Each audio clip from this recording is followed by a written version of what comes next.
What's your hurry, boy? No hurry. Take your hat off. Where are you heading? Looking for work. You're not from around here. No, sir. Stranger wandering around, no job. Doesn't think you a baker. Well, I'm looking. I got a job for you. Get in the back.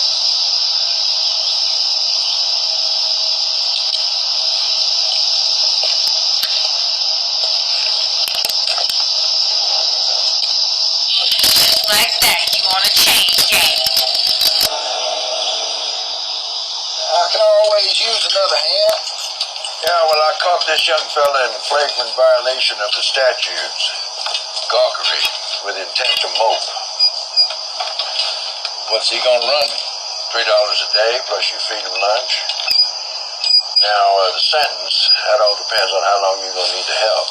I don't get any truck. Well, sure you do, boy, and the speedy one at that. Meet the judge, Judge Gatlin. Grab a sack.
As we move more and more into Black History Month, we look back at one of the most tragic tales in Arkansas history, the 21 African-American boys who died in a fire back in 1959.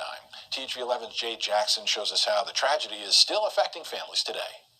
I just have the memories of him. Not a face in a picture. Artisy Geis can only visit the memorial site for her big brother Amos. It's kind of sad because I can't show his pictures to my children as for their uncle. Geis was 11 years old when he was sent to the Negro Boys Industrial School near Wrightsville, an alternative school for African-American boys. She says Amos was asked by a white friend to watch his dogs while he was out of town. That friend gave him the combination to a safe to buy the dog what it needed. One of the workers that worked for the family accused him of stealing.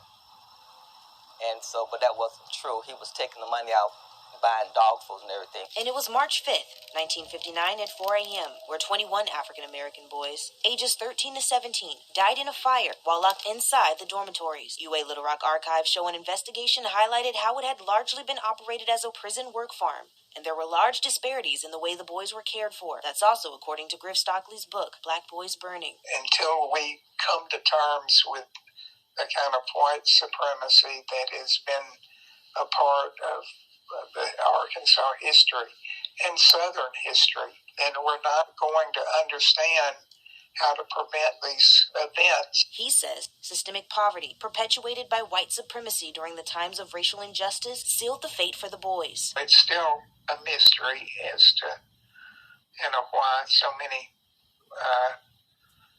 boys died. With the event coming right after the Little Rock Central High School desegregation crisis, the governor at the time said in part, the blame could be placed on the school board of directors, the superintendent and his staff, as well as state administrators, one after the other through the past years, for those conditions. And finally, the people of Arkansas, who did nothing. After 2 years of the testimony and the investigation, they gave each family member like $1,000 or $2,000 for the loss of their children.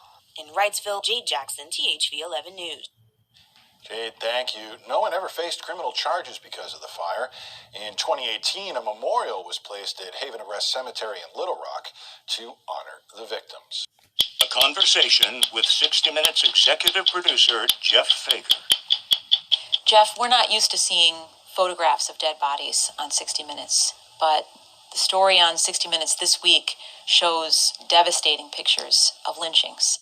Lynchings became so acceptable, onlookers would send picture postcards to friends and family.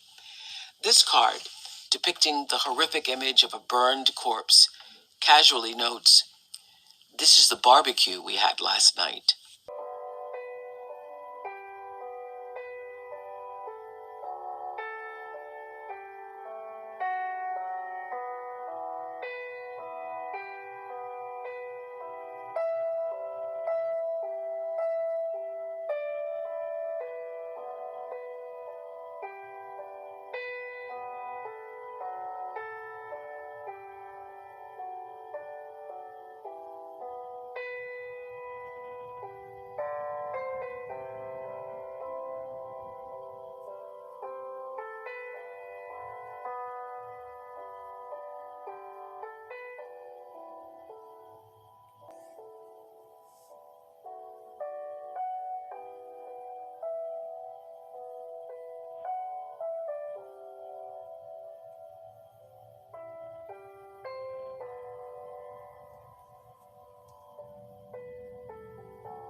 Tonight, the FBI is investigating a caught-on-camera confrontation as a possible hate crime.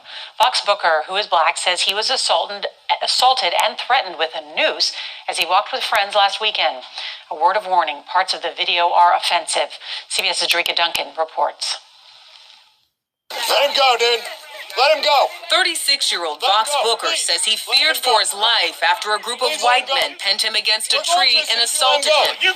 It happened in Bloomington, Indiana, while he and his friends were planning to spend 4th of July at Lake Monroe. And they say that they're going to break my arms, as one of them literally has my arm twisted behind me. Booker says one of the men threatened to kill him. One of them says to the other one, get a noose. Not get a rope, but literally get a noose. Bystanders videotaped the incident. Once Booker was let go, his attackers hurled more racial insults at him. What do you really want to call me? Do it! You nappy-headed bitch! There was a moment where you're saying, you know you want to say it, so say it. You know, you could feel the hate coming off these folks. People needed to witness that. People needed to see that we aren't this post-racial America where everyone lives in peace, that racism is still there. Booker's friend, Ian Watkins, tried to help. And they seemed entertained by the idea of killing him. Booker walked away with minor injuries, but he says it's the scars you can't see that hurt the most. How is your mental health right now? But I'm going to take this energy and take this moment to make sure that there's change that comes from this. It is a shooting death investigation that's captured international attention and prompted protests of outrage from black leaders in Pittsburgh concerned it may have been a racially motivated killing. Well, tonight, for the very first time, Action News Investigates will take you to the place where Jamaican immigrant Peter Spencer was shot 9 times until he stopped breathing. But this story wasn't easy. Investigative reporter Paul Van Osdal had to track down property assessment records in order to even find the remote hunting cabin just along I-80 along the Allegheny River Trail where Spencer was gunned down in the presence of 4 white men. It is a case that still has not resulted in even one arrest, now 6 weeks after it happened. Here's Paul's report from Venango County. in this idyllic setting right on the Allegheny River and just off of a bike trail is the hunting camp where police say Peter Spencer was shot to death. Authorities say his body was found in the front yard with multiple gunshot wounds. Family members say Peter Spencer was invited to the camp by a friend who he met at a previous job. A Spencer family attorney says he's not surprised that Peter would have accepted an invitation, even though family members say he was the only black man at the camp. He was an outdoorsman, and he loved nature. He loved being in nature. He loved being among the animals in nature. So this is something that he would regularly do. It's exactly why he would have been out there.